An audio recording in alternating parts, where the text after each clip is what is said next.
চলুন আজকে এক অন্যরকম গল্প করা যাক, যে গল্পের সঙ্গে পরিচিত প্রায় আমাদের বাংলাদেশের কম বেশি সবাই। যে জায়গাটা, যে স্থানটা বা যে মানুষজনদের নিয়ে আলোচনা সব সময় খবরের একদম শিরোনামে থেকে যায়, সেটা আর কোথাও না, আমাদের বাংলাদেশের ঠিক পাবনা জেলাতে ঈশ্বরদীতে রূপপুর গ্রিন সিটি বা রূপপুর পারমাণবিক বিদ্যুৎ কেন্দ্র, যেটা সব সময়ের জন্য আলোচনায় থাকে। হয়তো বা কখনো কোনো অনিয়ম, কখনো বা কোনো কাজ নিয়ে, বা কখনো সেখানকার রাশিয়ান তাদের কাপলদের কোনো ভিডিও, বা কোনো রাশিয়ানদের দৌড়ের ভিডিও, সব কিছু নিয়ে সবসময় যারা আলোচনায় থাকে। তো আজকে সেই জায়গাটাই মূলত আসা। এর আগেও অনেক কয়বার আসছি, কিন্তু কখনো এরকম রাতের দৃশ্যতে আসা হয়নি। রাতের যে রাশিয়ান সিটিতে আসলে মনটা কীরকম হবে কিনা জানি না। আমার অবশ্যই মন ভালো হয়ে গেছে। তার কারণ একটাই, মানুষজনের যদি কোনো বিনোদনের কোনো কেন্দ্র থাকে, সেটা হচ্ছে পার্ক বা অন্যান্য কোনো কিছু।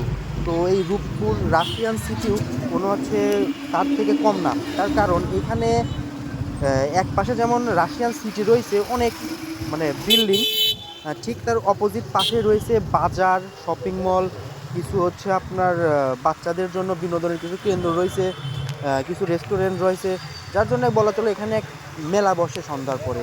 তো আপনারা যারা আসেন না এখানে, তারা কিন্তু আসলে অচিরেই জিনিসটা দেখতে পাবেন। আর এখানকার সবচাইতে মনোমুগ্ধকর জিনিস যেটা আমরা মনে করি যে একটা বিদেশিদের সাথে কথা বলবো বা বিদেশিদের সাথে ছবি উঠবো, তো এখানে কিন্তু সেটা পসিবল।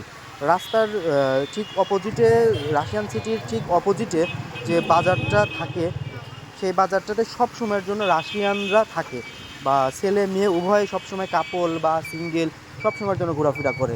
এখানে আসলে আপনি যদি মনে করেন তাদের সাথে ছবি উঠবো বা তাদের সাথে কথা বলবো, তাদের ভাষা কিন্তু ঠিক জেনে আসতে হবে। আপনি আপনার ভাষায় কথা বললে ওরা কিছুই বলবে না, শুধু একটা মুচকি হাসি দিবে, তাছাড়া কিচ্ছু না।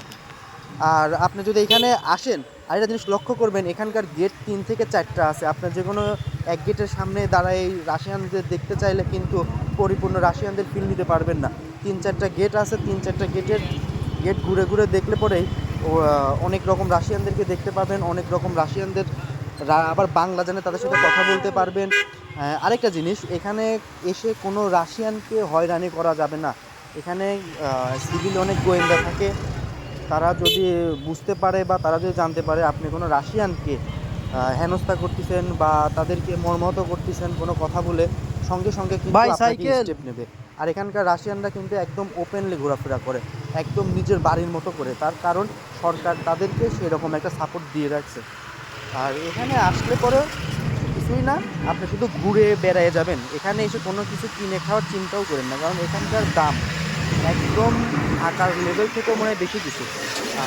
এই জন্য এখানে কোনো কিছু না কিনে খাওয়ার একটা পরামর্শ থাকলো, শুধু ঘুরে বেড়ায় যাবেন আর ছবি উঠে যাবেন, আর রাত্রের আলোক চিত্রটা দেখে যাবেন, যেখানকার আসলে আলোকচিত্রটা কেমন হয় রাতের আলো।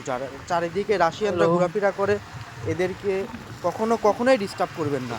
যাই হোক, আমি এর পরের নেক্সট ভিডিওতে এর বিস্তারিত বলবো।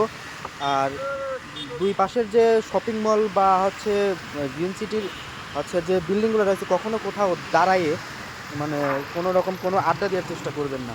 এখানকার প্রশাসন খুবই হার্ড, এগুলা তারা আড্ডা দিতে দেয় না। যাই হোক, ভিডিওটি দেখে থাকলে ভালো লাগে, অবশ্যই সাপোর্ট করবেন। আসসালামু আলাইকুম।